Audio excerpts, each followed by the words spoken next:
going into some challenging information here and in the next section, so let me focus again.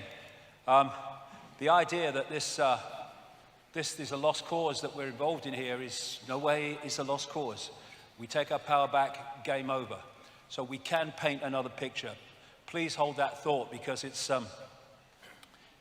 very, very important we don't get pulled into fear by seeing what we're involved with. Now, Gino Krishnamurti said something very, very true when he said, if we can really understand the problem, the answer will come out of it, because the answer is not separate from the problem. They're indivisible. And you know, what I find in like what they call New Age areas and stuff like that is, you mustn't talk about anything negative. Oh no. Well, correct me if I'm wrong, but I've never come across any knowledge that was negative. I've come across knowledge I'd rather not be true, but I've never come across knowledge that's actually negative. Ignorance is freaking negative, not knowledge, because you can do something with knowledge. And so the idea that, you know, we should be frightened of looking at things as they really are, I mean, it's just another version of looking the other way and hoping it will go away. It won't. So when people say, well, what's the solutions? Well, fundamental to any solution is to understand the nature of what we're dealing with. Because then we've got a much better chance of dealing with it. We know what we've got to deal with. And, you know, a lot in the conspiracy research arena, like I said earlier, brilliant. There's so many people involved in this now. But the vast majority of them will not go even close to where we're going to go in the next 2 hours or so, because of religious belief systems, or because, well, even if it's true and I say it, I'm going to lose my credibility. I think you lose your credibility if you don't go with what you believe to be true, and you edit that on the basis of what will people think of me if I say it. That's how we got into this frickin' mess.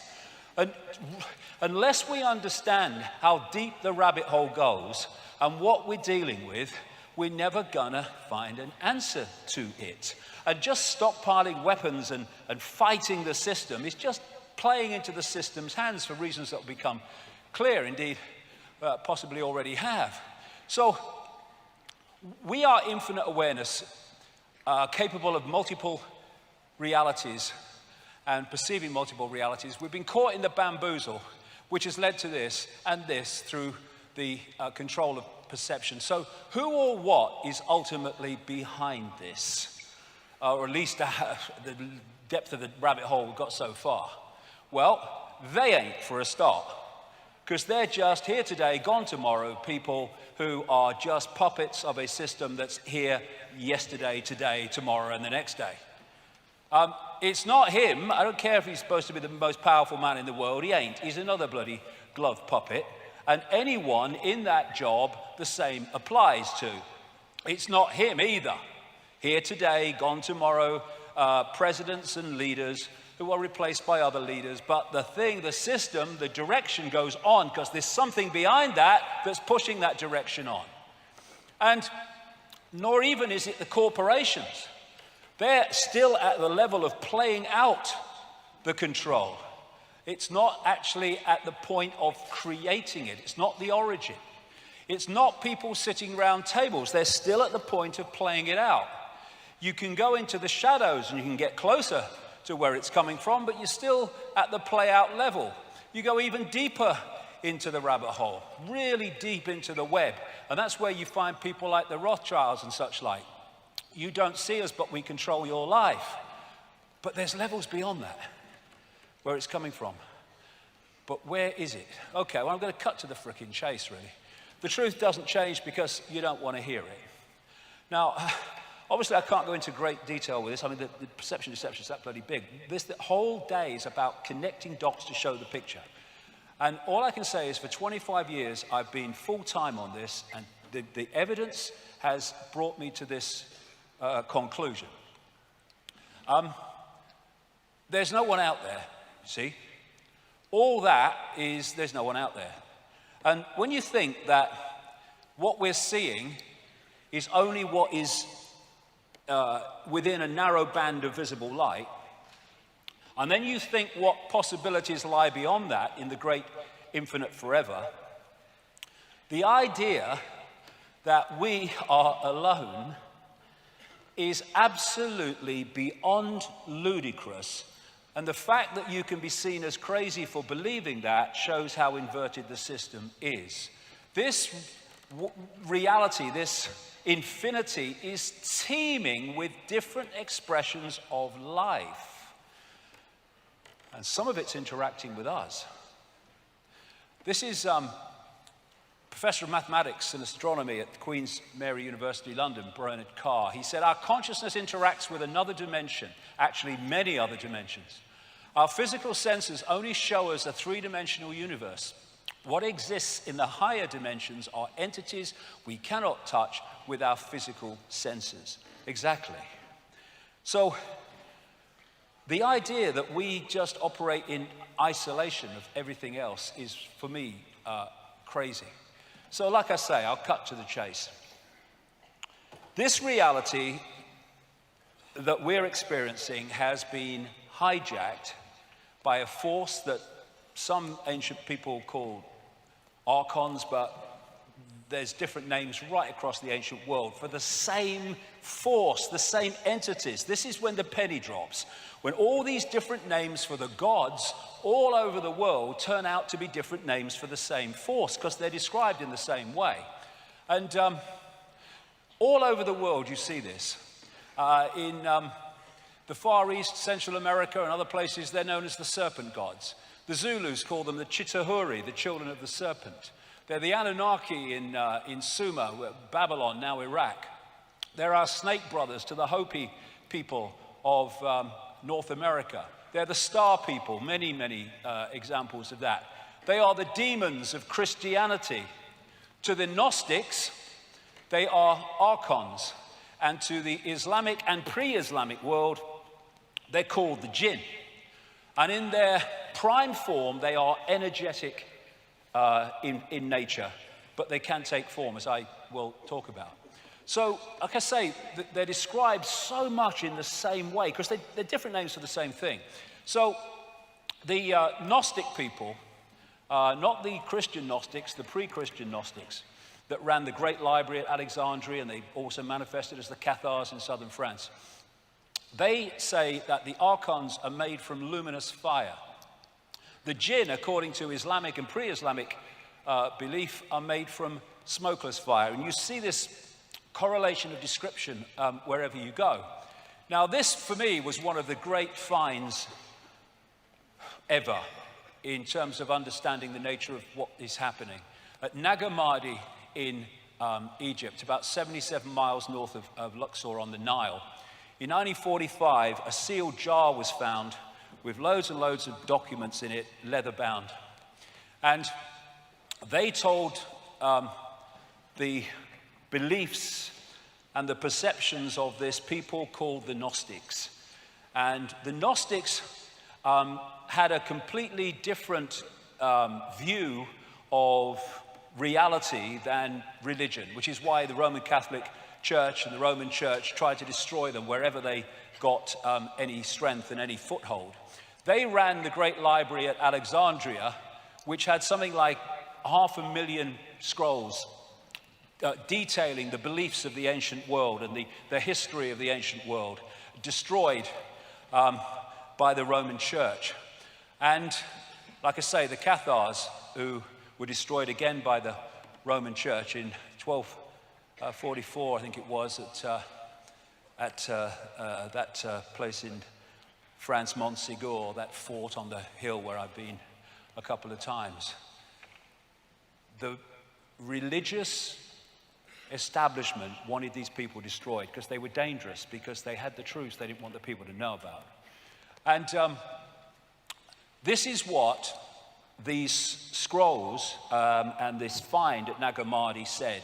1/5 of the texts, and there were lots of them, were about a force they called the archons, which they say created our physical universe, and they equated them with the Judeo-Christian Yahweh Jehovah God. And when you see the Old Testament kill 'em and flog 'em and all that stuff God, it fits precisely with the descriptions of the archons by the Gnostics. So what they say in these writings, in these texts, is that, well, first of all, archon means prince, ruler, authorities, or from the beginning. That's why they use the word archon. They said that the archons and the Lord Archon, which they called the demiurge, was a fake god that created our physical or material reality as we perceive it. The Gnostics related the demiurge, like I say, to the Judeo-Christian Yahweh, Jehovah God, and they are inorganic, not resulting from or produced by growth. They are artificial. And they say in these texts that they created the inorganic parts of the solar system, but that the sun, the moon, and the earth were a system that were of itself and different from the rest, which was kind of interesting with what will come later. They said that the demiurge archons had no creative imagination and envy humans because we have. They're like cyborgs. Again, we're coming back to the inorganic. Like cyborgs, a robotic race that can imitate but not innovate. And the word they used was counter-mimicry. Now, what they were saying, in effect, is if you gave these archons a blank sheet of paper, they could create nothing on it. They don't have that creative imagination, that what was called intentionality. But you give them something with a piece of paper with something on it, and they can twist it and manipulate it once it exists. And they used the term fantasia, because these entities, they said, just as the Islamic people say about the jinn, have the ability to create virtual reality illusions. They're mind parasites. They possess humanity and manipulate the way they perceive everything. And they say the word you could use more than any about the archons was deception. They are deceivers. And what they create is an inversion of the natural order, which will become so crystal clear as we go along. Why? Interesting, like we see these different names, and actually for the same thing. The classic Satan is called the deceiver and the demon of demons, as this demiurge is called the archon of archons, the Lord Archon. Now, as I've kind of studied this and put it together, it seems to me that what we're looking at is what I would call a self-aware distortion, and it's self-aware inversion. Now, this is why the first 2 hours of today was so important. Everything is conscious. Even a distortion is conscious. Even an inversion is conscious, but it's conscious in a way that reflects the inversion and the distortion. And if you look at what we call evil, it is live written backwards. Evil is simply an inversion of life, an inversion of perception, and evil is extreme ignorance, which is the inversion of truth and awareness. And because this force, this archontic force, shall I call it, is an inversion of life, that's why it and anything attached to it is obsessed with death, which is an inversion of life. And so you get the Satanists who worship these gods in their rituals obsessed with death. That's why they're attracted to churchyards and cemeteries and stuff. And so the death cult, which is what this archontic force and its followers are, is about destroying. It's about killing. And whereas the natural order is about life and abundance. And so when you look at the way the system, the archontic system that I'll come to, is destroying life. It's destroying life in war, but it's destroying life, the natural world. And it seems a contradiction, but it's not, because that's their world. The archon world described by the Gnostics is one of death, one of no creative imagination. It's a death cult, and all this pollution and environmental devastation is absolutely what it wants, because that's its reality. And the other thing about the archontic mind is it's what we call psychopathic. They're psychopaths, the definition of which is this: no empathy, no remorse, no empathy, no ability to put themselves in the feelings of those that suffer the consequences of their actions. Once you have no empathy, you have no limit to what you will do because you have no emotional consequence for doing it. No remorse for what you do, no shame. Parasites overwhelmingly. Why? Because they have no creativity of their own, so they have to parasite off the creativity of the target population. That's what the system does. Look at banking. What else is that but an exercise in parasites?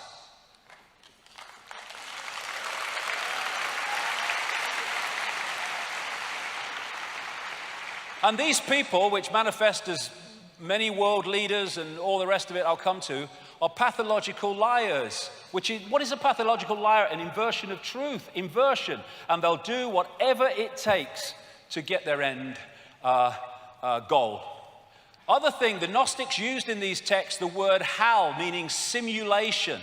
They talked about the fact that these archons could create what we would call virtual realities through controlling perception. They said about the archons, they make something appear to happen that does not happen. They can induce a virtual reality experience in the translation. And what do the Islam and pre-Islamic world say about the jinn? They can manipulate humans by creating illusions. This will become big time relevant the longer we go into this 2 hours. So we're back to this, that what our reality does or is, it's possibilities and probabilities folded into existence by perception. So this whole archontic system is about programming our perception, programming a distortion of our perception, an inversion of our perception, which is why we live in a madhouse, because it's an inversion of the natural order. So the idea is to disconnect the human mind, the human droplet, from the ocean and lock us into this tiny set of frequencies which then we perceive as all that there is to see, and gotcha. Now, before this, what I call hack, and you'll see why I say hack shortly, there was another world described by the ancients, and very much along the lines of the Avatar movie and the Na'vi, the blue people, and how they interacted with the natural world, how they communicated with animals, how they communicated with each other beyond speech. And what the Gnostic texts say is that the archons made a bad copy, as they describe it, of our original reality. The original reality was that kind of Avatar world. And when you say that without the first 2 hours, it would sound ludicrous and ridiculous, and that's impossible. But we're not dealing with the physical. We're dealing with information. That world is an information construct which we decode into a lovely world. This is an information construct which we decode into the world that we have today. And the idea, this might need a battery, mate. The idea is was to create this illusory reality and replace the old reality, and then this needs a battery, I think, because it's going on me. Anyway, and then tuning humans into that bad copy. Now, when you think about it, we're tuned into an information field of certain frequencies. We decode that into a reality. If we are then moved, our dial is moved, so we're decoding something else, we just decode another completely different reality. And that's what is meant by this bad copy. So this is an image that sums it up. I'm walking outside in the sun. You don't have to be in the sun. You just have to decode the fact you're in the frickin' sun. And it's the same with this bad copy. You just decode a reality and you think it's real because it's the only one that you can perceive. So you can decode a reality of the Avatar kind, and then you are fed a different information source, tuned into it, ways that I'll come to, and then you decode a different reality, what I call the archontic reality. And this, I would strongly suggest, is the fake reality that we have been decoding through what we call known human history, modern human history, and further, that we think is just a natural world. It ain't. If you can create a virtual reality simulation, then you can create an alternative to it as well, which is what the bad copy is. And you're tuned to it through something called entrainment. Entrainment is the process by which, if you have 3 violins and they're all plucked to the same note, therefore they are the dominant frequency, put another violin in there, either plucked to another note or not plucked to any note, and it will start vibrating in sympathy with them, because they're the dominant frequency. And if you can create a dominant frequency, then you can start to entrain the human decoding system into that frequency, and suddenly you're decoding a completely different reality. And once that happens, they gotcha. If you don't realize that's what's happened, because to you, well, this is how it is, mate. This is the world, isn't it? Well, what world is it? That's my question. And, you know, I liken this archontic distortion, inversion, to a computer virus. It absolutely fits. A computer virus, in our terms, obviously not exactly the same, infecting human perception. So what is, like I said earlier, a computer virus? It's rogue information. It's just introducing into the original system rogue information which distorts their word again and inverts the original system. So this is what a computer virus can do. Damage files, slow the system, show messages, take control. And how a computer virus works: a virus is a small piece of software that piggybacks on real programs. The archons do not have creative imagination. They cannot create. They can only distort what already exists. How can you describe a computer virus in better terms than that? Similar to the way a biological virus must hitch a ride on a cell, a computer virus must piggyback on top of some other program or document in order to launch. Once a computer virus is running, it can affect other programs or documents. It has piggybacked the original reality and has distorted it. And this is what is manifested as what the Gnostics called a bad copy. Now, we are taking energy sustenance from the energetic field. And we take energy from that field within the frequency band that we're vibrating to or resonating to. We can't take it outside of that band because we can't sync with it, like Radio 1 can't sync with Radio 2. So if you are a distortion and an inversion, you cannot get energetic sustenance from the natural order because you're not in that frequency band. So to get your sustenance, your energetic sustenance, you have to get it from other distorted energy which is in the frequency band that you are interacting with. And so the peoples around the world, the different cultures, etc., talk about the fact that these entities, it's a universal virtually description, feed off human energy, but not just any human energy. Low vibrational, as I would call it, human emotion. They feed off fear and anxiety and frustration and anger and conflict and war because they are a distortion of the natural order of love, of peace and balance. And thus, these archontic inversions, energies can feed off them. And so, it's very like in the Matrix where the machines, again, inorganic, were feeding off human energy. And so, while we, coming from the natural order perspective of love and peace and harmony, think that war and suffering and fear are a bad thing, to them, they are essential to their energetic survival. That's why they create them. This archontic inversion, which expresses itself in multiple ways, can't sync with that. That's what it needs for its sustenance. Thus, it has manipulated the structure of our society to generate it in unbelievable abundance. All these things that we talked about earlier, all generating low vibrational human emotion. And anyone thinks that, it's kind of just some airy-fairy imagination. This was what happened to the energy field, the Earth energy field, at the time of 9/11, when there was that massive emotional explosion in response to what happened in New York and Washington. We are impacting upon it. And this is just a few days ago in a newspaper. Babies smell their mother's fear to learn what to be afraid of. Mothers emit odors that teach their babies what to be afraid of, even if the fearful experience is one the baby has never been exposed to, according to this study.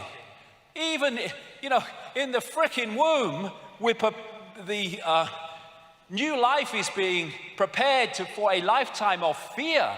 What is fear? Lunch to these people. They are feeding off all this emotion and low vibrational energy.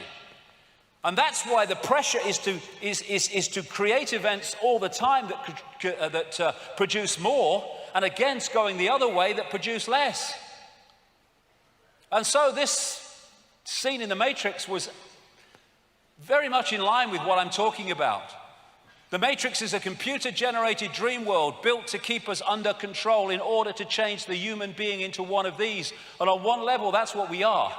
Generators of distorted emotional energy. And you talk to alternative healers and people on the true cutting edge of healing, and they'll tell you that virtually every illness is based in emotion. Because emotion creates energetic distortions, not only to be absorbed by these entities, this distortion, but also to be trapped in the body, which manifests then as dis-ease, disharmony in the body, caused by emotion. So Carl Sagan's bamboozle is really the inversion of the natural order, which is why this world is turned on its head. Wherever you look, it's an inversion of what not just we would like it to be, but an inversion of the original reality that it replaced. And this is one reason why you get Satanists and stuff like that using inverted symbols for their symbolic language. Everything is inverted for the reasons I'm talking about. And I've used this quote before, but how much more relevant is it now from Michael Elner? Just look at us. Everything is backwards. Everything is upside down. Doctors destroy health. Lawyers destroy justice. Universities destroy knowledge. Governments destroy freedom. The major media destroy information. And religions destroy spirituality. Inversion everywhere.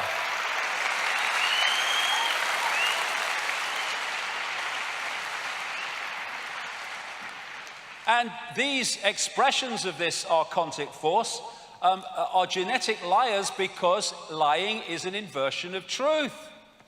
And this archontic energetic inversion, distortion, is not in this reality in form, although it can be, as I'll come to, but it exists in a reality very close to this one. And the idea is to distort our reality more and more, so it starts to blend and combine and come together with theirs. They are seeking to turn this reality into an extension of their reality through distortion and inversion. Now, this is Eben Alexander. He said that when he had his massive near-death experience, the first place he went to was very unpleasant. And to me, what he described was very much like this archontic realm that I'm talking about. He said he heard the sound of rhythmic pounding that was distant yet strong, a little like a heartbeat, but darker and more mechanical, that keeps coming up. Cyborg. Like the sound of metal against metal, as if a giant subterranean blacksmith is pounding an anvil somewhere off in the far distance. Pounding so hard that the sound vibrates through the earth or the mud or wherever it is that you are. Reptilian, worm-like creatures crowded past him, he said, and sometimes rubbing against him with their smooth and spiky skins. Faces bubbled up out of the darkness and became ugly and threatening. The pounding intensified and became like the work beat for some army of troll-like underground workers. He became aware of a smell, a little like feces, a little like blood, a little like vomit, a biological smell, in other words, but of biological death, not biological life. And whatever, that fits absolutely the descriptions of these entities and this inversion. And they're seeking to bring their reality into ours by sinking their frequency. The Golden Age society, the way it's described, and again in the way the Avatar movie portrayed that society, was a heart society. This was the point from which they interacted with the world, the heart, which allowed them to experience reality outside the bounds of time and space. When you come from the heart, you don't do hatred. The heart doesn't hate. The heart doesn't seek to destroy. And so this inversion was about taking the point of interaction with the world from the point of love, heart, into the emotions. And how do we see now our society and how people interact with it from the level of emotional response and emotional reaction instead of here? And when that moves to that we interact with the world here, the world dramatically changes. And so, like I said earlier, with this heart coherence with the central nervous system and the brain, once we get into this, we start to disconnect from the heart, disconnect from beyond time and space, and start to have this as the governor of our perception. And if you take it in a computer game terms, the idea is to pull us into the lowest level where this archontic force works from. Now, these Gnostic writings have been estimated to have been buried in that sealed jar between about 350 and 400 AD, which corresponds with the destruction of the Great Library of Alexandria run by Gnostic thinkers. But it's suggested that they were possibly written about 100 AD. In those documents, all that time ago, best part of 2,000 years, they say that the archons can take form, and the main forms they take are reptilian entities and those known today as greys. The archons describe the greys as like an unborn baby or fetus with grey skin and dark, unmoving eyes. That was nearly 2,000 years ago, and it's the same description as what we call grey entities today in the modern world. And of course, I've been saying for a long time now that behind the human networks of control is a reptilian form. But I did say a long time ago, I didn't think it ended there. I thought it went into the realms of something else, and this something else is this archontic inversion, I would suggest. So when I was talking about the reptiles, of course, I got lots of ridicule. Hey, he's mad. And my response to that has always been the same as well. This is my feeling about what they say.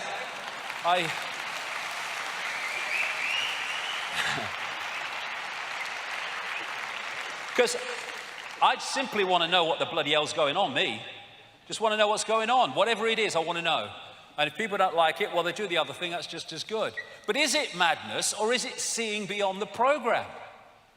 Like I say, condemnation without investigation is the height of ignorance. But they say it's rubbish, but they don't investigate it. And yet, when the Daily Mail runs a story from some chemist, scientist, a few years ago, who said that he thinks from his research that there are reptilian entities all around in other dimensions, then he was treated as dead straight because he's a scientist, so he must know what he's talking about. And there was another study which was kind of projecting what some of the dinosaurs would look like if they hadn't been wiped out, as they say.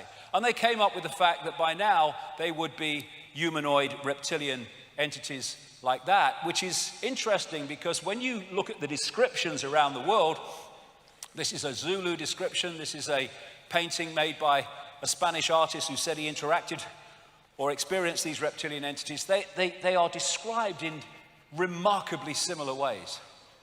And this is something called the Charney Project. And it's one of those kind of things that happen so often when I'm researching. I'll come to conclusions and I'll write it, and then something will come along and it will say, look at this.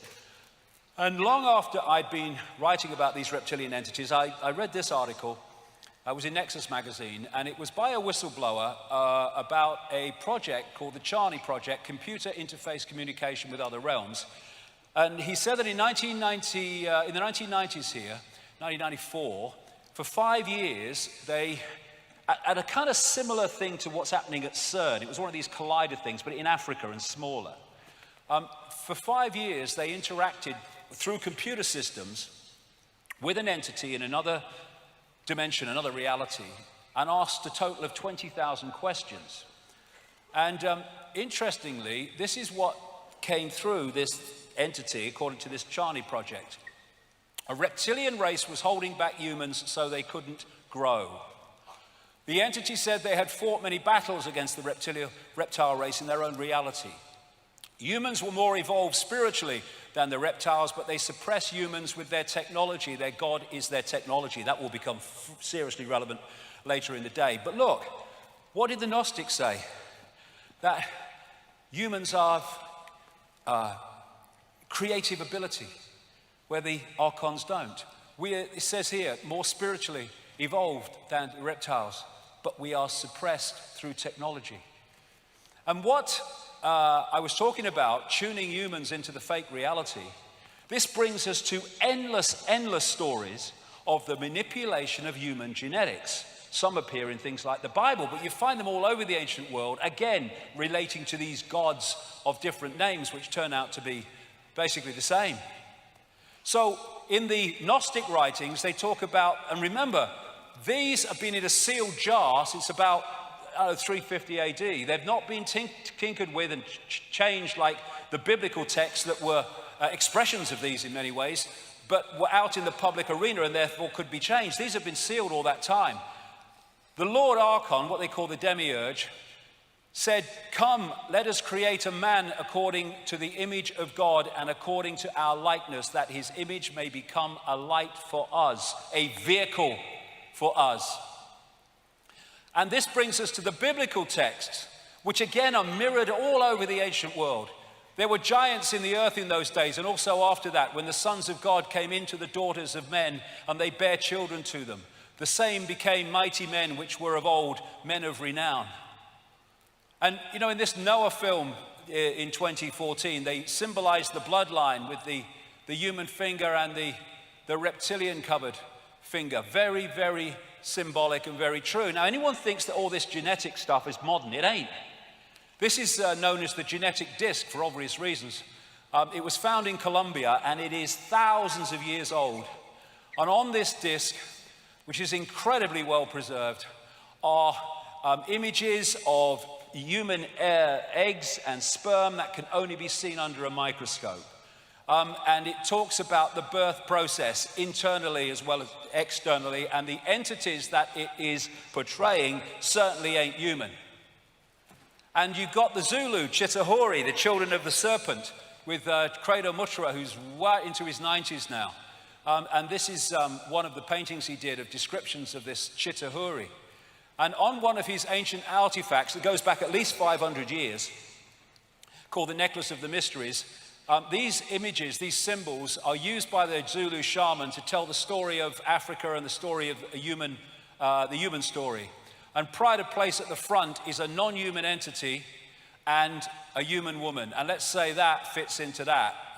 And this is one of the flying saucer type image at the bottom. And I asked him what that was. He said, that's what the stories say the Chitahuri came to Earth in. But this, he said, is symbolic of the interbreeding between humans and the Chitahuri to create a hybrid race. This is the whole point. If you're at that level of understanding how reality works, you don't have to have literal interbreeding to change the human form into some kind of hybrid. You know, what we are doing is receiving and transmitting information. And if you change the information that the receiver, transmitter, decoding system is receiving, and that information relates to the human form, you can mutate the human form simply through getting people to decode that information. You see, the reason that radiation causes mutations is because it distorts the natural order of the body energetically, and then that transmits itself as a mutation of the form. Form is information. Change the information, you change the form if you can get the original form to decode that information. In other words, you transmit it on the right frequency. And of course, they're doing all this stuff now, as I said earlier. Now humans are doing it at our point of understanding. And so once you were locked in, once humans were locked into this fake reality, they were into this round and round the garden world of limitation and suppression and control that we've been in ever since. And Carl Sagan, who knew far more than he was saying, he wrote a book called The Dragons of Eden about the impact of, in many ways, reptilian genetics upon human behavior and human personality. And he says, in effect, you can't really understand the human personality unless you understand the reptilian part of the human form. And one of the things he was massively referring to was the reptilian brain. Everybody has what they call a reptilian brain or an R complex, and it very much relates to emotion. And it's my view that before this genetic tinkering took place, either the reptilian element wasn't there, or it was much less influential, much smaller in its impact than it is today. This is the kind of thing that smacks on the brakes when someone walks in front of your car.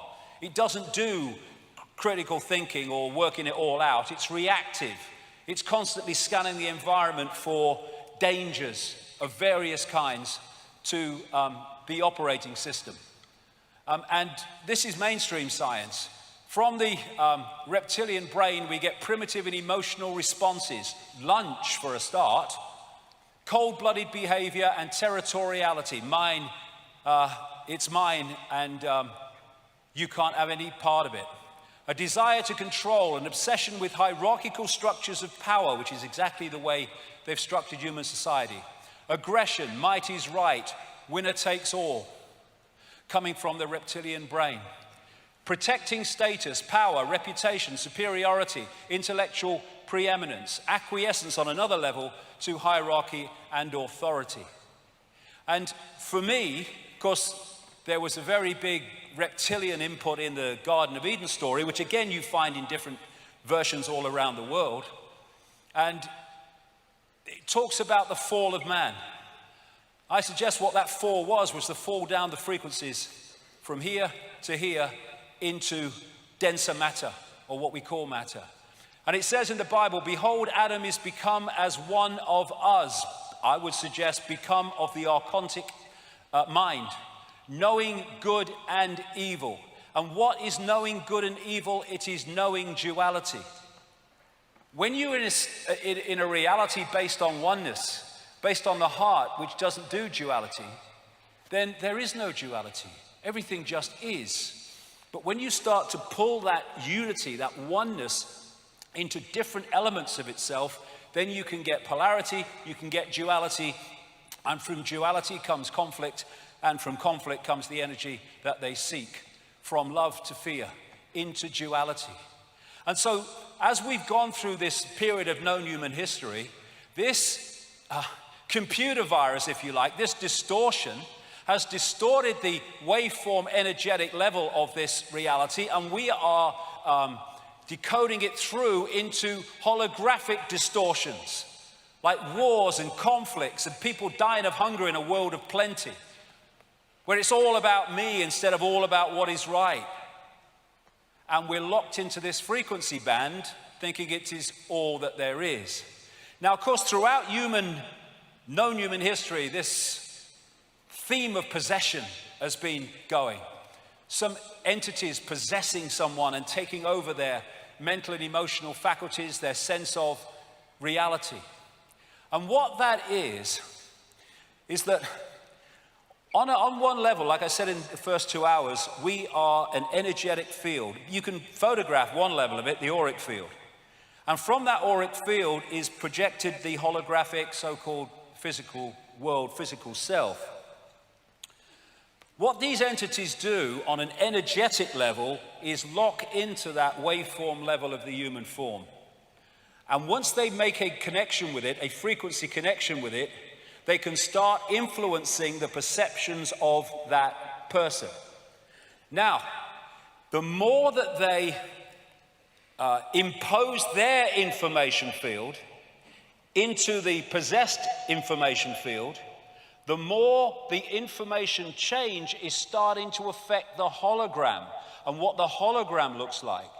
And when you therefore get these possessed people that actually start to form, that's because so much of the information from the possessing entity has entered the possessed entity that it has started to change the nature of the holographic form. And so you get the exorcist type shift with some devilish face taking over from the human one. But that's an extreme version. But if they can lock into any level, they can start to influence your perception. And interesting, this is a Native American concept of inside of us are two wolves. One they say is evil, it's anger, sorrow, greed, arrogance, self-pity, guilt, resentment, all these things. And on the other one, what they call is good, joy, love, hope, serenity, humility, kindness, benevolence, empathy, generosity, truth, compassion, all that stuff. And they say, which wolf wins? And they talk about human nature. Well, it's human nature, mate. But is it? Is that human nature? Or is that the distortion seeking to impose itself on human nature? And imposing itself so much that that concedes itself to that and collectively creates a world that reflects that. Which one wins? Well, which one wins in their terms depicts which world wins. That love, benevolence, empathy, think of the world that that would create and once was before the hijack, compared with the world we have now, where we are manipulated more and more into destruction and conflict. Giordano Bruno again. The divine light is always in man and woman, presenting itself to the senses and to the comprehension, but man rejects it because that divine light is beyond the program, consciousness beyond the program, and if we don't reach that level of frequency, we cannot connect with it, and that's what the occultic forces are focused on doing, is holding us out of that connection. So, in plain sight, reptilian gods, it's all over the place. The oldest form of human worship is the worship of the snake or the reptile or the serpent. It goes back at least 70,000 years in Africa, Botswana, the Salido Hills, where the San people, better known as the Bushmen, say that the great python came with a bag of eggs to create humanity. I would say actually to manipulate humanity that existed at that time. This is a guy called Reverend John Bathurst Dean. I won't go through it because we've got so much to get through and I've been through this before. He wrote a book called Worship of the Serpent in 1933. It was a work on the study of worship of the serpent and the snake and the reptile imagery all over the world. It was massive. And he concludes that what follows after his research and all that is that the most ancient account respecting the cause and nature of the seduction of humanity must be the one from which all the rest are derived, which represent the victorious serpent, victorious over man in a state of innocence and subduing his soul in a state of what he would call sin into the most abject veneration and adoration of himself. And he's talking there about the whole concept, wherever he looked, of the fall of man was always related to some serpent figure, not just in Christianity, all over the world. Now, you can find serpent figures. This is a serpent, female and baby. This was one of the finds in the area now known as Iraq, Sumer, Babylon, etc. And it was the Ubaid people, which preceded Sumer a long, long time ago, BC. And you can see in the way they portrayed the pharaohs in Egypt, the cobra, as Crater Mutwa pointed out to me, is a massive symbol of this, what I would call now archontic race, this reptilian race that can take a reptilian form. There's the cobra head on the pharaoh. There's the belly of the cobra. There's the cobra coming out of what? The third eye. The Druids used to worship a serpent god called Hu. And this is the Nagas, a reptilian race in Asia that they said could take either human or reptilian form. Or there's the Mayan people. They worship the serpent god Kukulkan. And the folklore describes, of course, dragons and serpents. Then you've got the fairy stories of the prince turning into a frog, the frog turning into a prince. And what they call these reptilian bloodlines, which I'm going to come to, are the royal bloodlines, because they are the bloodlines of the gods. And of course, in the East, the dragon is a massive central point in their imagery. You find around the world this theme of part serpent, part human, all over the place, the duality of them.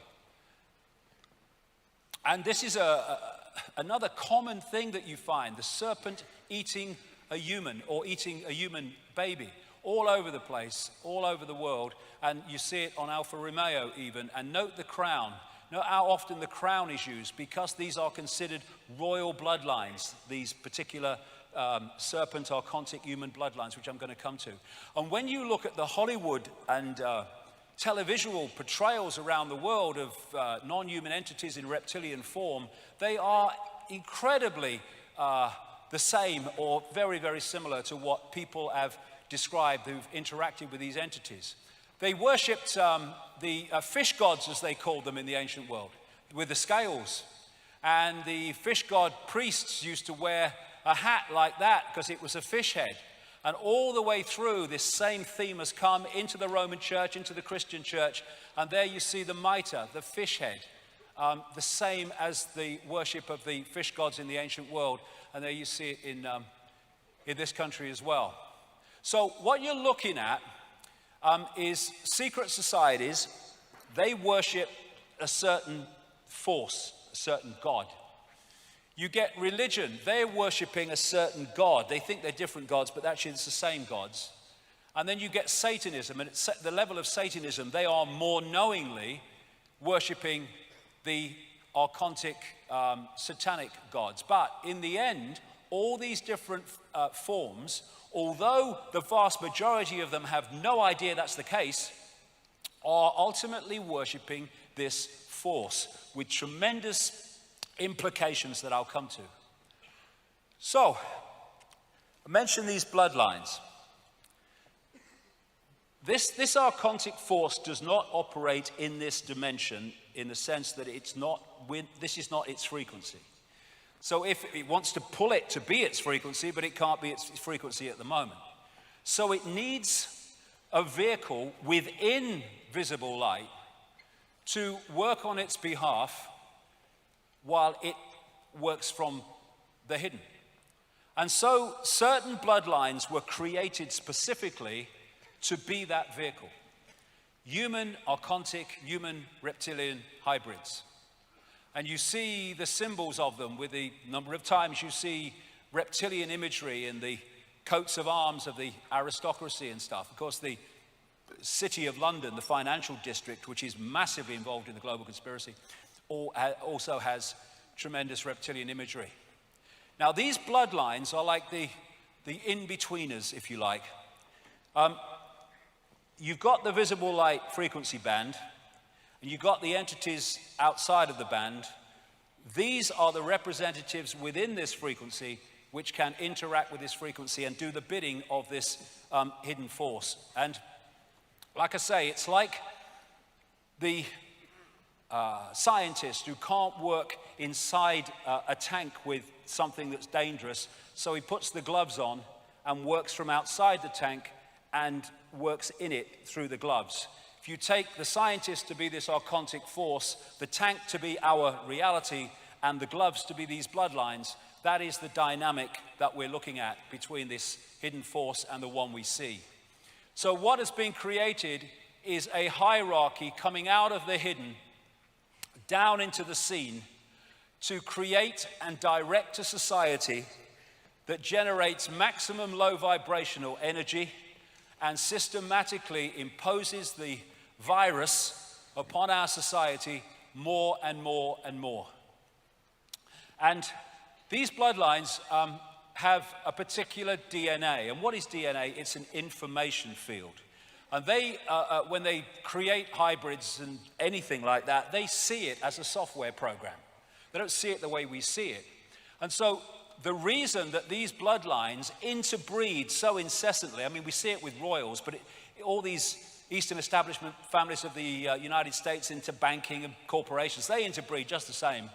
It's to hold this information field, which has a certain series of personality traits which the archontic force wants in these hybrids because it makes them work on their behalf without any compassion or empathy or question in terms of the impact and suffering that they make people have. So this information field, this DNA, this hybrid, has the natural order traits that I talked in that wolf's image. It has them deleted. They have the ability to empathize deleted, the ability for remorse deleted, the ability to feel any emotional impact for what they do to others deleted. And what they are describing are psychopaths. These people are psychopaths in our reality on behalf of psychopaths operating outside our reality, because they are an expression of this. No empathy, no remorse, no shame. How on earth can you bomb the living shit out of Gaza and have no emotional impact?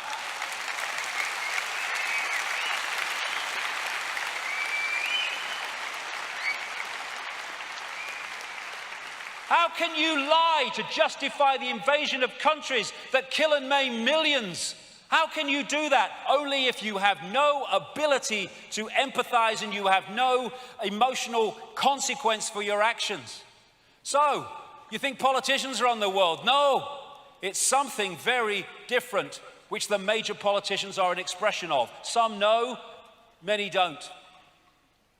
And the reason that these hybrids are so, I'll call them the elite for want of a word, are so important is because there is a hybrid genetics. It means, because when you go back, genetics is just an information field, a frequency field.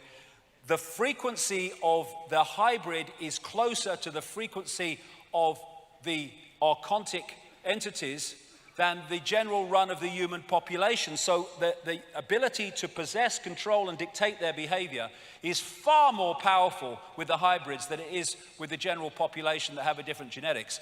And this is a Swiss clairvoyant called Anton Steiger, who was telling the story of his life in an article. He wasn't talking about any of this stuff. He was just saying experiences he's had. And this was one of them. He can see beyond what we call the physical into the energetic levels. When I see people in business or politics who are particularly trapped by the material world, for example, I notice that they no longer have any light bodies at all. In many of these people, the point of light at the heart chakra, here we go, which is otherwise always present, is no longer visible to me. What do we call psychopaths? Heartless people. Instead, I see something like a layer of shiny tar around them, in which a monstrous being in the shape of a lizard can be distinguished. When such people speak on television, for example, I see a crocodile shape manifesting itself around the person like a concave mirror. I don't see the light of their throat and forehead chakra. And I've talked to people all over the world that can see beyond the physical, who don't describe exactly the same, but it's very, very similar in terms of this possession. There you go, there's one of them, look. It's just a trick of the light, don't worry.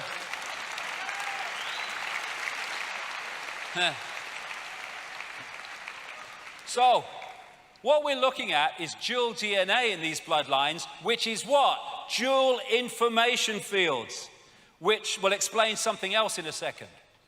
So these people appear to be one thing, but they're actually behind the facade of the human facade, something else. We're not from these parts. And if you look at it, that Avatar movie was symbolic in so many ways.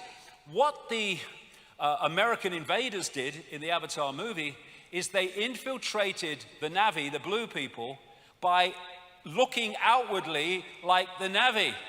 So they didn't realize they were being infiltrated. That's what's happening here. That's what's happened for thousands of years. We've been infiltrated by a force taking over this reality that has fooled us because it looks human. And you know, this is today, the era of chimeras. Scientists fearlessly create bizarre human animal hybrids. Did you know that scientists are creating cow-human hybrids, pig-human hybrids, or even mouse-human hybrids? They're doing it now at our level of knowledge. And one day, very soon, or sooner than later, all the people have taken the piss all these years are gonna have to face the fact that this is freaking true, and this is why the world is as it is, and when we understand it, we can do something about it.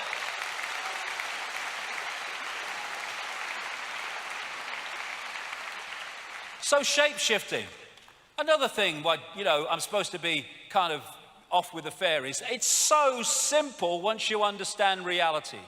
Shape-shifting is possible, shifting from one form to another because the body is not solid. And I talked just a few minutes ago about dual information fields because of the dual DNA. And what we have is the DNA, which is one information field, the DNA, which is the human information field. And what happens is, as one information field becomes dominant, it changes the holographic projection of the dual field. So, most of the time, virtually all the time, when we see them, they are projecting the human part of their dual DNA, which projects into the holographic world as a human-looking hologram. When there's a shift, they could do it at rituals, and they can also do it when they go through really extreme levels of fury and emotion, emotional anger. When the reptilian or the archontic part of the dual DNA information field becomes dominant, then the hologram reflects the information in that part of the dual DNA. And to the observer, and that's all that's happening, someone has shifted from one shape to another. All that's happened, there's been an energetic shift, and the observer has first decoded the human and then decoded the shifted information field, and to the observer, that person has shifted from one shape to another. It's just the way two different information fields are being decoded by the observer. People send me things all the time, and they sent me this one a long time ago because it looks like reptilian eyes. I'm not saying it is, but it's just a symbolic example of how people have described to me, because the eyes go more than anything. They say the eyes are the windows on the soul, and that's absolutely true. And interestingly, a friend of mine has an associate who went through a study to, well, I kind of agree with it, but I don't know him, but to develop iris scanning technology. And it involved him scanning, he said, 2,300 eyes or pairs of eyes. And he said to my friend, the most amazing thing about the research, as he looked at the eyes at very, blown up level, that around 4% of those he looked at appeared to be of reptilian type in appearance. That's about 4 or 5% is the figure that keeps coming back to me over the years. And interestingly, I saw a figure the other day, they reckon about anything between 4 and 6% of the population are born psychopaths. Whether that's connected, well, have a think, I don't know. Now, so what we're looking at is behind the painted smile, something very, very different.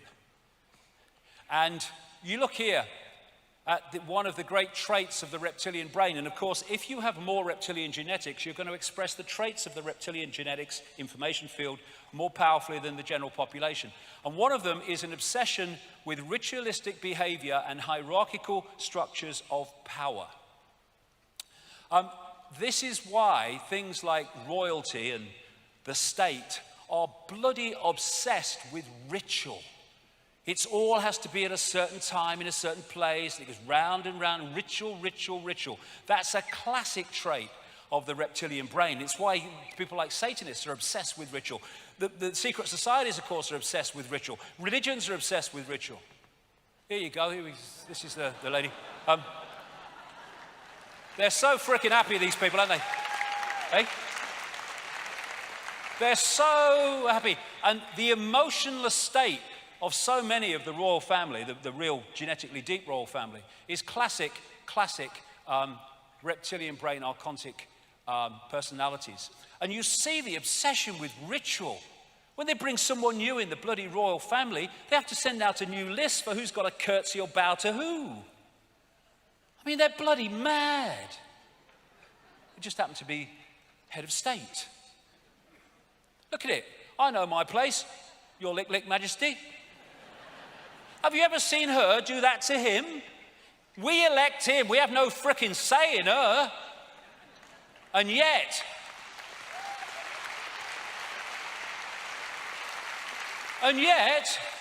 all these professions that are supposed to be serving the people and anyone who wants to become a citizen, they don't have to pledge allegiance, an oath of allegiance to the people or the countries, to her, to the frickin' monarch. They have no power, they're purely symbolic to bring the tourists in. Bollocks! Yeah, look, they're not even bloody British, the German royal family. Oh, look, Philip, is that the Luftwaffe? I mean, what the fuck?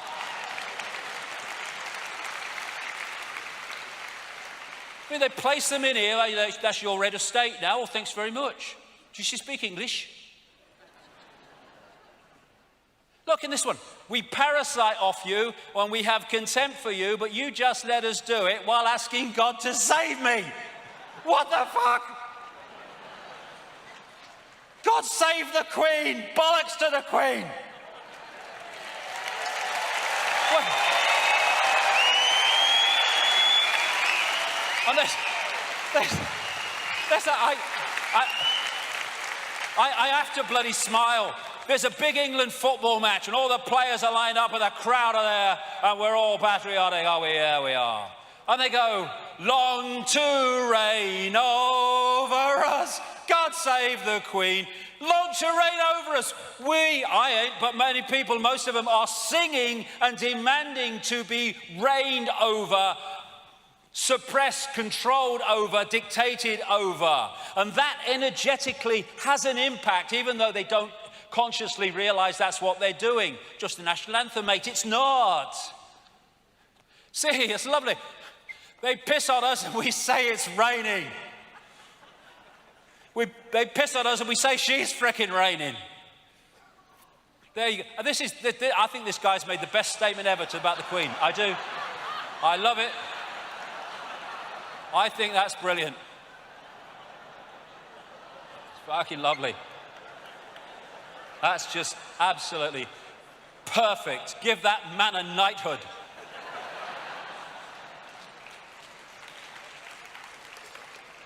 So, in plain sight, this elite, it's not just arrived in the last few years. There's been a journey. It goes way back further than this, but you can pick it up in this ancient period when these very advanced societies, compared with much of the rest of the world, started to emerge in Mesopotamia, Sumer, Babylon, Egypt, the Indus Valley, and China. And these bloodlines came out of these ancient societies. The Chinese emperors used to claim the right to be emperor because of their genetic descendants from the serpent gods. And this is a major place they came out of, Sumer and Egypt, which became Babylon, which is now Iraq. The fact they're bombing the shit out of this place over and over and over and over again is because it has massive energetic, I can't go into it now because it's too long even for the time I've got, but it's got massive energetic significance globally. And they're creating massive energetic mayhem there for much deeper reasons than just on the surface. So these bloodlines started moving up into Europe under different names. They became the hierarchy that established Rome and the Roman Empire.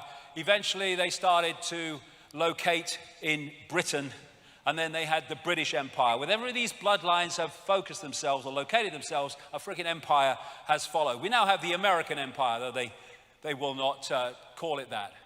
And eventually, as this virus spreading, this influence spreading, reached a certain global point, we had global Babylon. And global Babylon came when all the European powers, not least the British Empire, went walkabout all over the world, creating all the bloody colonies. And at that point, there was a resistance to the colonies, and they appeared to pull back and let the empires fade. That was only on the surface. What did I say right at the start? The best form of slavery is if you don't tell them.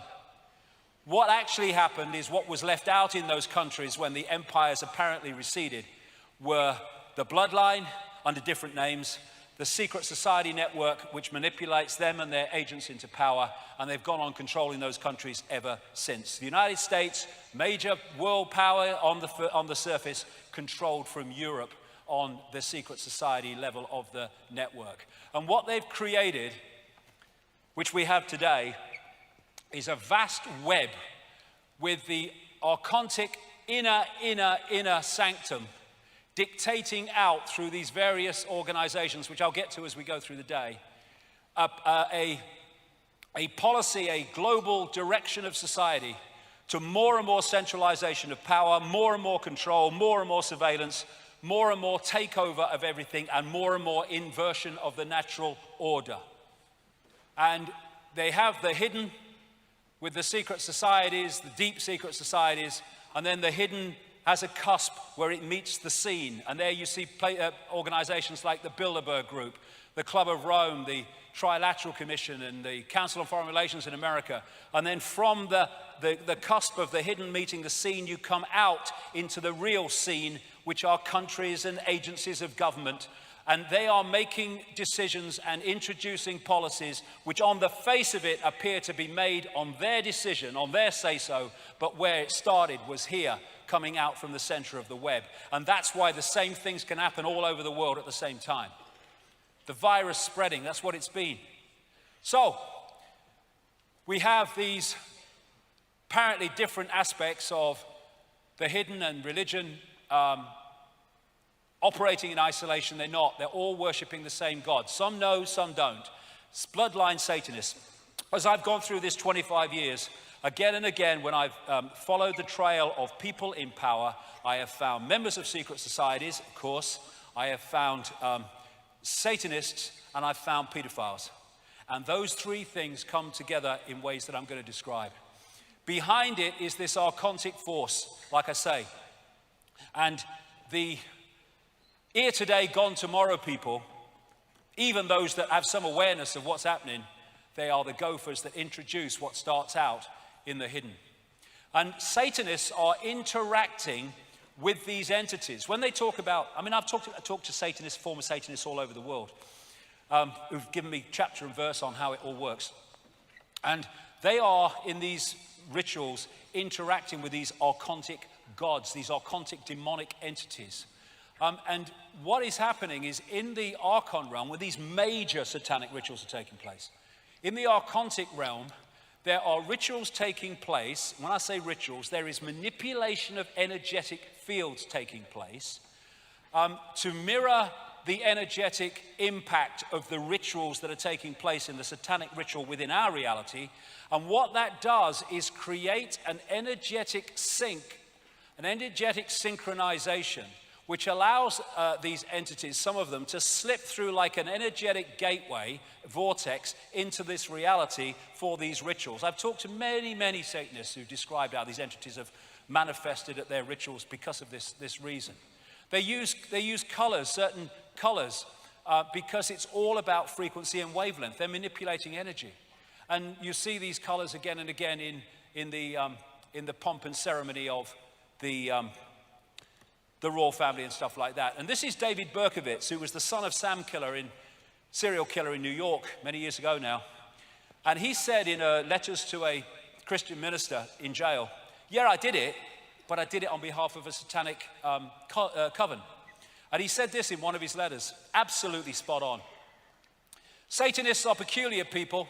They aren't ignorant peasants or semi-literate natives. Rather, their ranks are filled with doctors, lawyers, businessmen, and basically highly responsible citizens. They are not a careless group who are apt to make mistakes, but they are secretive and bonded together by a common need and desire to mete out havoc on society. It was Aleister Crowley who said, I want blasphemy, murder, rape, revolution, anything bad, low vibrational energy, suppress the energetic sea in which we are interacting. And this satanic network goes into politics, it goes into banking, it goes into the media. Of course, not everybody, not even nearly everybody, but key people that are directing society. This is a Swiss banker quoted in a magazine a couple of years ago, 3 years ago now, in the Russian magazine Novy Den. These people, he's talking about bankers, are corrupt, sick in their minds, so sick they are full of vices, and those vices are kept under wraps on their orders. Many are into Satanism. When you go into some banks, you see these Satanistic symbols. My God, you do. Like the Rothschild Bank in Zurich. These people are controlled by blackmail because of the weaknesses they have. They have to follow the orders or they will be exposed. They will be destroyed or even killed. And at the top of the list I saw recently in professions of psychopaths were bankers. Now, this bloodline passes through what we call history.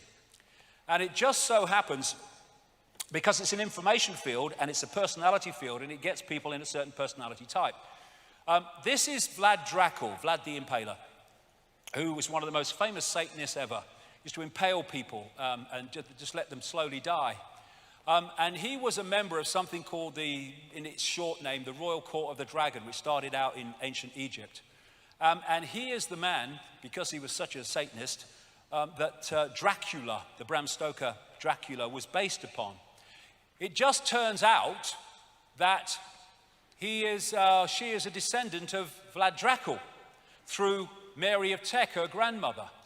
And this is how the bloodline comes through, and these are satanic bloodlines.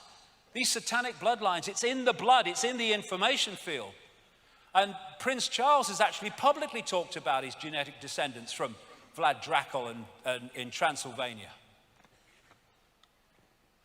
So they're descendants of Dracula. I see the likeness. I do. I see the frickin' likeness.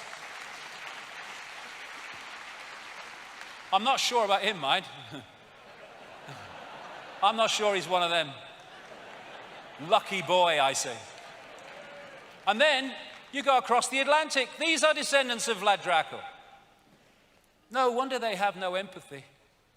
They go doing their satanic rituals at places like Bohemian Grove in Northern California, worshipping a 40-foot stone owl, the implications and symbolic nature of which will be coming along. All these people, this is Moloch, one of the ancient gods that they used to, in the Bible it talks about sacrificing children through fire to Moloch. That's Moloch.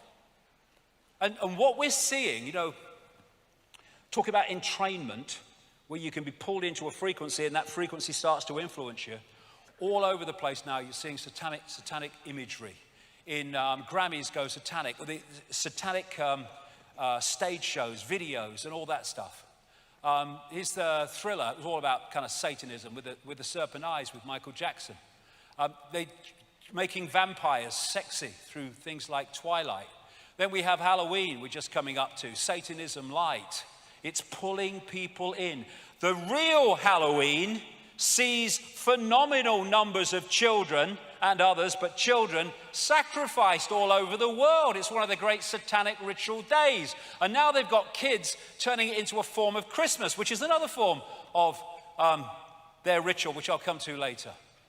And the real trick or treat was when the Druids knocked on people's doors and demanded a sacrifice of a girl, and then, sacrificed her, killed her, and burnt her on the bone fire, where bonfire comes from. And now we're having kids do it. trick-or-treating. It's pulling kids into this frequency. And here we have in America a satanic temple to distribute materials to school children in Florida. And there was an Australian Satanist who, just before he died, wrote a long document about Satanism and its influence, not as an apology, he supported it. And one of the things he said was that they do rituals on particular points on the Earth's energy field, particularly powerful vortexes, and they do their really dark, horrific rituals because they are seeking to lower the vibrational frequency of the energy field, the energy sea in which we interrelate. And this is what he said. What is most people do not realize is that Satanism is a ritually based practice, and that this repetition has over time left strong impressions upon the morphic field. Control the sea and you control the fish. It's all about frequency suppression to keep us in density and out of multi-level connection. So religion is Satanism light. It's like a public version of it if you look at the rituals. The people who worship the gods of the major religions are worshiping these entities under different names. But they all call them God, but they're actually these entities. Come more to that as we go along. And that's why you see this universal religion. There's virgin mothers and babies all over the frickin' world. I mean, where do you look? It's like a franchise. All over. And yet Christianity picks it up. It's the one. It's not. It's just another one of the ancient religion. I mean, this is Satanism light when they're eating the body of Christ as a frickin' biscuit and drinking his blood as a bottle of Merlot. I mean, frickin' hell. But it's what they do in reality in Satanism. It's Satanism light. What a bloody image on which to base a religion. What is that going to do to you, focusing on that? That's sacrifice. There's an inverted pentagram from a major clergyman in the bloody Church of England. And all religion to me is a form of bloody madness because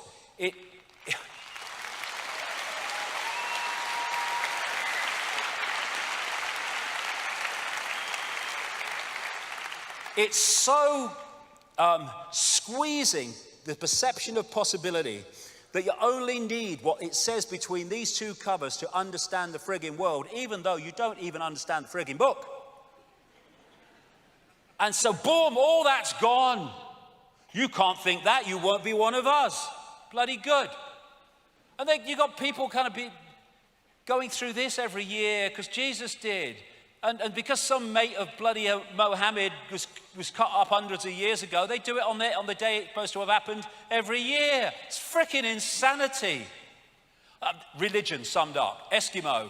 If I didn't know about God and sin, would I go to hell? Priest. No, not if you didn't know. Well, why didn't you tell me? I mean, that's it, innit? Did I say the world was mad? I might have mentioned it. Religion, you couldn't make it up. Oh, sorry, they did. They did. They did. Yes, look, he's going away to condemn gay marriage. Look, you know what I mean? Unbelievable. Unbelievable. And look where these major religions came from. These major points that I told you the bloodlines came out of. When you look at Sumer, Babylon, Egypt, out of there came Judaism, came Christianity, came Islam, came many other of these sub-religions. And as this guy said, Robert Ingersoll, there can be but little liberty on earth while men worship a tyrant in heaven. The question is, given the Gnostic writings and the other information from cultures galore, what is the nature of that tyrant in so-called heaven? Now, into this mix comes this. I said earlier that when I investigate people in power, invariably, not all the time, but invariably, you come over secret societies, Satanism, and pedophilia. There's a reason for that, and it fits into what I'm talking about. In 1998, I put this book out, The Biggest Secret, which exposed former Prime Minister Ted Heath as a Satanist, child-killing, child-sacrificing, child-torturing pedophile.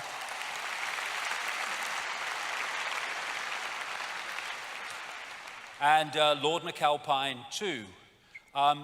Nobody said anything. A journalist read the passage to Ted Heath days after it was published. Nothing happened. Why? Because it was true. And when Lord McAlpine was suing all and sundry for not naming him, hundreds of thousands of pounds for BBC, didn't name him. Hundreds of thousands of pounds, ITV, didn't name him. Goes for the Speaker's wife. Goes for some comedian on the frigging Twitter. In my book, I said what he was. And on my website, again, while he's suing all and sundry for not naming him. And now it's blowing fricking open, and they are desperately trying to put the lid on.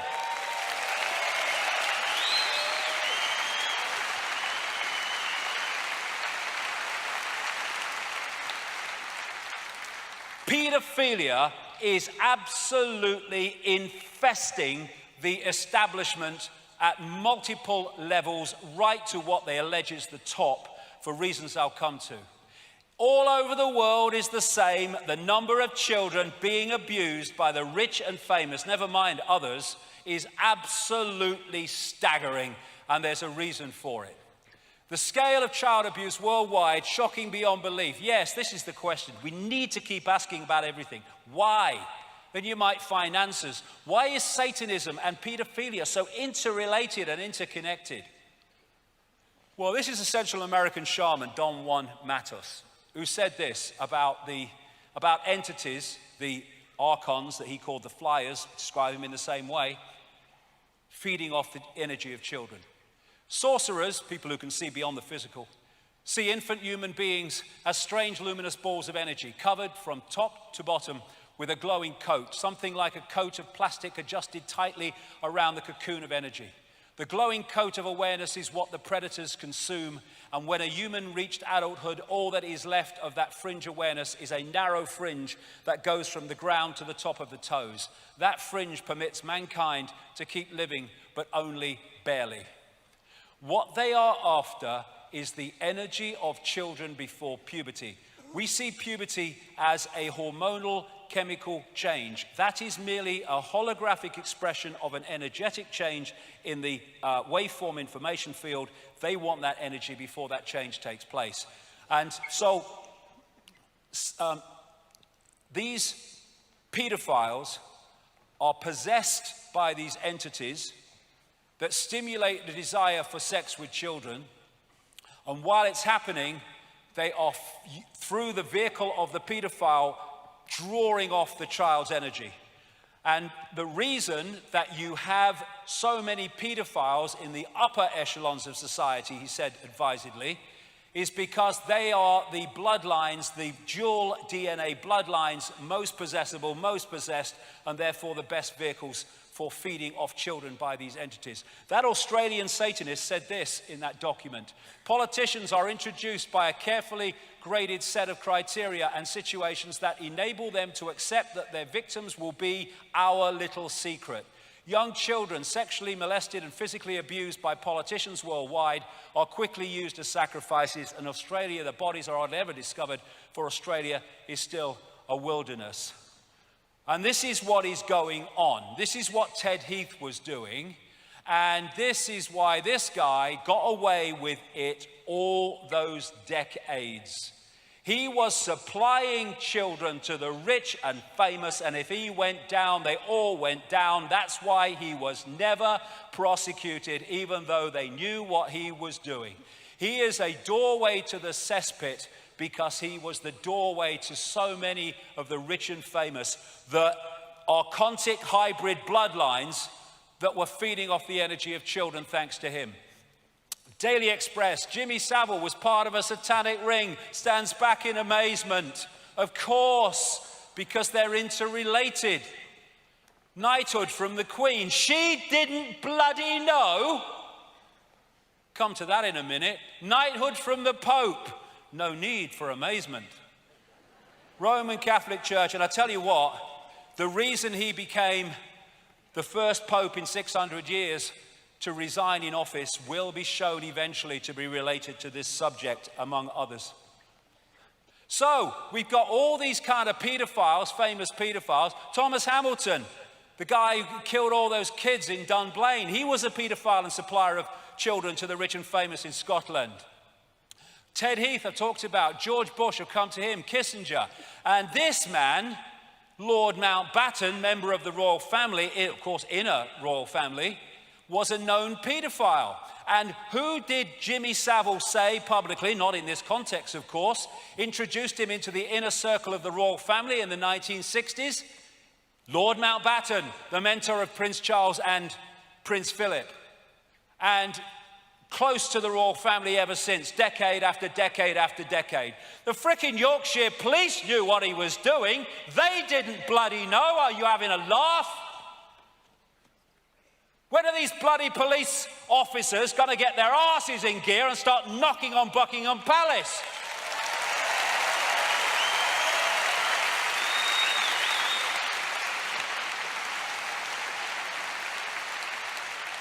Why was record-breaking paedophile and child procurer Savile an inner circle royal buddy for decades? I knew about him in 1998 when a close friend of Diana for 9 years before they fell out, called Christine Fitzgerald, told me all about him and his necrophilia, sex with dead bodies, death cult. That's why he volunteered to be a porter in a hospital, so he got to the mortuary. And she said Diana thought he was a sleazy man. She couldn't stand him. But he said, when asked, why are you on the inner circle of the royal family? I get things done and I work deep cover. Bloody hell he did. Bloody right he did. And that's why his back was always covered. Who, what, where, when, and with whom? The reason they're desperately trying to put the lid on this is very simple. When the truth comes out about all this, the political and royal establishment will collapse. That's why they're trying to do it.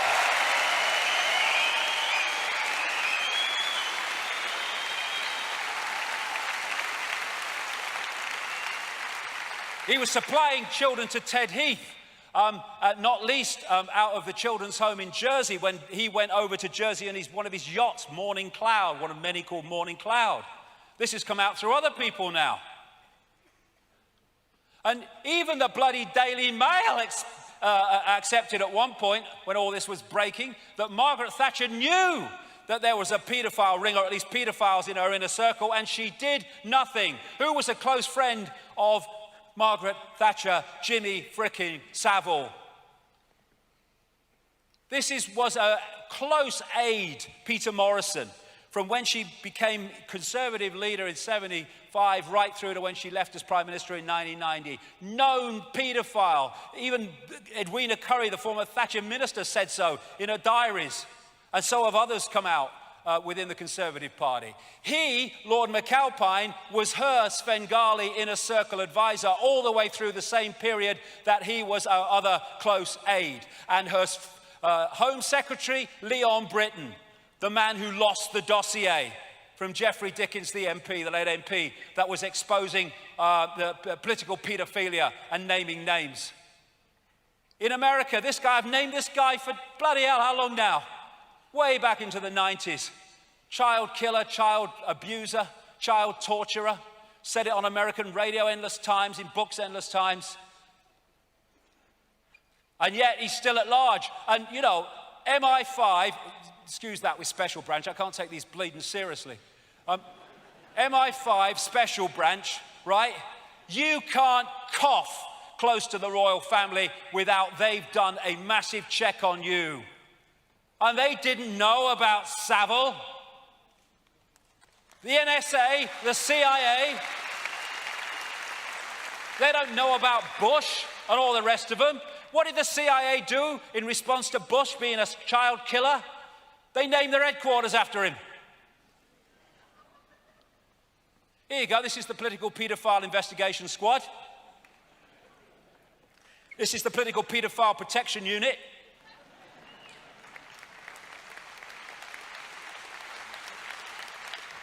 And we keep coming back to the big picture. These are protected because paedophilia has to be protected because of its energetic significance to that which controls the system from the unseen. So Geoffrey Dickens, he had this dossier which he gave to this guy. He's a nice bloody man, isn't he? Now, one of my sources was Andrea Davison. She was a lady that represented the abused at the North Wales inquiry, care home, what a joke. And she worked, was an operative within British intelligence. I met her in the 90s. Lovely lady. And she's now on the run in South America because they fitted her up for a crime that appears not only she didn't do, but actually never took place. And the judge who, in her absence, because she had new people and got her out of the country, the judge that awarded a jail sentence was the lawyer representing the famous names seeking not to be named in the North Wales inquiry, while she was representing the victims, and he never said what his connection to her was when he was the judge making the fricking sentence. And he gave her some of the infamous Dickens dossier with the names on. And her house was raided by North Wales and Derbyshire police, who took it away never to be seen again. It's a massive fricking cover-up. Here you go. Oh shit, right, usual strategy, order an inquiry and make it, go nowhere, sorted. Except that it wasn't. Here you go, we'll leave no stone unturned except for those with our people underneath.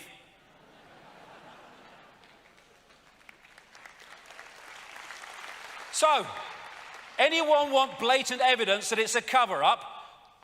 To investigate what happened to the dossier and political paedophilia and Downing Street paedophile rings, they appoint to head the inquiry the sister of Lord Havers, known paedophile, who was the Attorney General who helped to cover up the frickin' paedophilia in politics at the same time that he was Home Secretary. 60 million people, and that's all they can bloody come up with. And then when a lot of us who kind of understand this started putting out the fact that this was all going on, Daily Mail, to their credit, picked it up and made a big splash about it. She had to step down.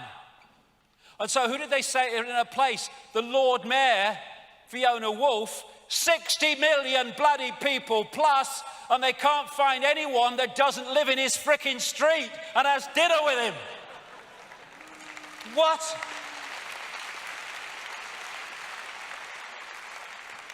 How much evidence do people need? How much evidence do the media need that this is the most blatant cover-up, because the establishment would fall and the monarchy would be fricking history if this came out?